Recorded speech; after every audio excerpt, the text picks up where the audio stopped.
Ngayong araw guys, gagawin na nga pala ni Tito Sio yung kulungan ng kalapati natin o pigeon loop. Dito sinusukot niya na dito lang kasi namin pwede ilagay kasi magagalit si nanay.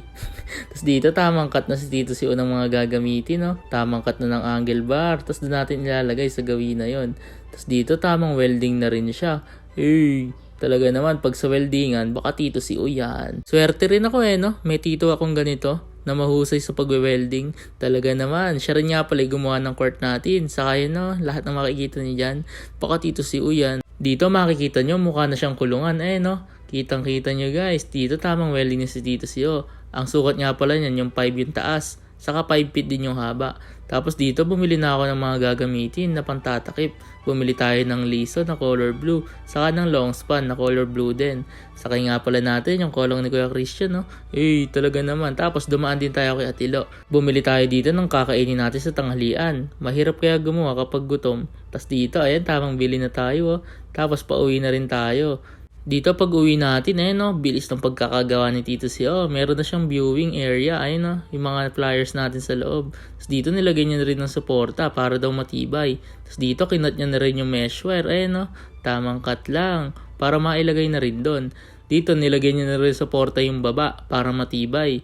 Kasi ako isasakay dyan Tapos dito tamang welding na si Tito Sio. Tiyatapalan na guys ng mesh wire. Dito makikita niyo talaga na mukha na siyang kulungan. Dito nangingiti na ako dyan Sobrang ganda na ng itsura. Kahit puro kalawang. Naulan kasi mga gamit natin Dito malapit nang matapos Tito yung takpan nilalagay niya na yung sahig. Talaga naman. Makikita nyo nalagay na yung gilid saka yung sahig. Tamang welding lang dyan si Tito Sio.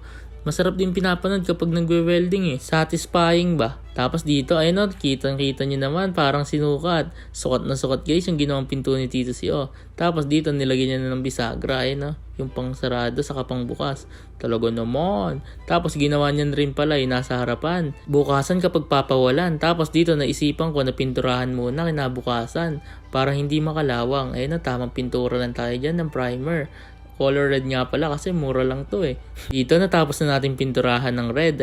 Talaga naman. Tapos kinabukasan, pinturahan naman natin ng white para malinis tingnan. Tapos dumating na rin nga pala in-order natin sa Shopee ng mga V-perch. Talaga naman. Sobrang ganda. Kasama rin nga pala nito itong trapdoor natin.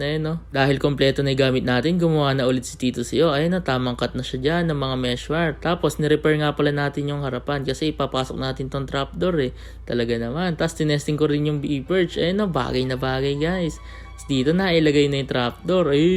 Talaga naman. Sobrang ganda. Tapos dito nilalagay niya na sahig na mesh wire. Tamang welding lang guys.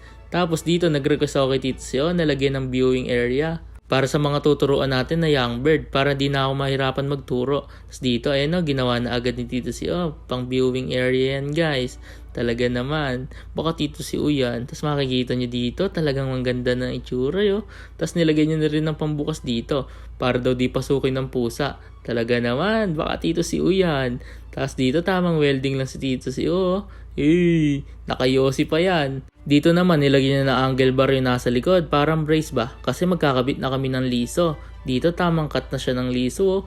Talaga naman, karime ng liso ay Tito Sio. Talaga naman. Tapos dito, kakabit na. Tapos binutas na ng barena. Tapos dito tamang rivet na. Talaga naman, pumuputok pa. Quality talaga. Tapos dito nilagyan niya na ng lock yung nasa harapan ng mga pintuan, pati nasa taas tamang lagay lang siya ng lock dyan para safe daw. Tapos dito makikita nyo talaga naman DIY lock. Talaga. Tapos dito nilagay niya na rin ng hook kasi isasabit na namin dun sa paglalagyan. Kaya dito tinawag ko na si Kuya Christian. Tapos tamang buhat na kaming tatlo. Makikita nyo dito guys na mahirap din buhatin. Sobrang bigat din kasi. Purong bakal din kasi guys Tapos tatlo lang kami. Tapos dito tamang buhat lang talaga naman. Tinime-lapse ko na nga lang dyan pero mabagal lang. Dito makikita nyo, nag-iisip kami kung paano bubuhatin. Tapos iniisip rin dito Sio kung paano maikakabit. Tapos dito okay na daw, kaya dito binuhat na namin ng mataas Talaga naman parang dinaldak lang. Parang sinukat talaga naman.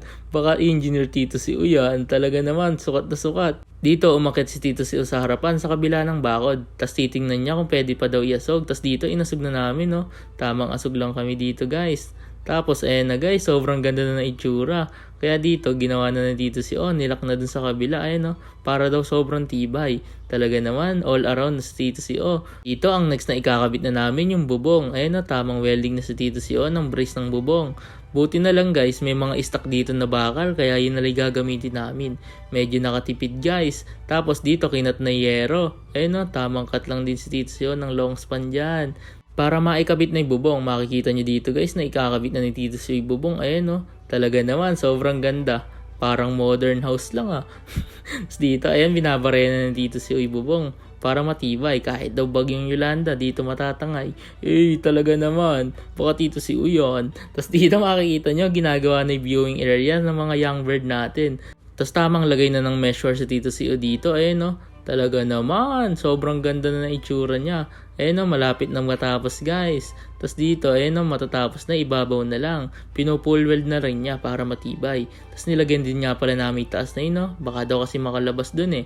Tapos tamang pintura na ako. Eh, talaga naman, sobrang sarap pinturahan. Tapos dito, nilagay na rin natin B-perch. Ayan o, talaga.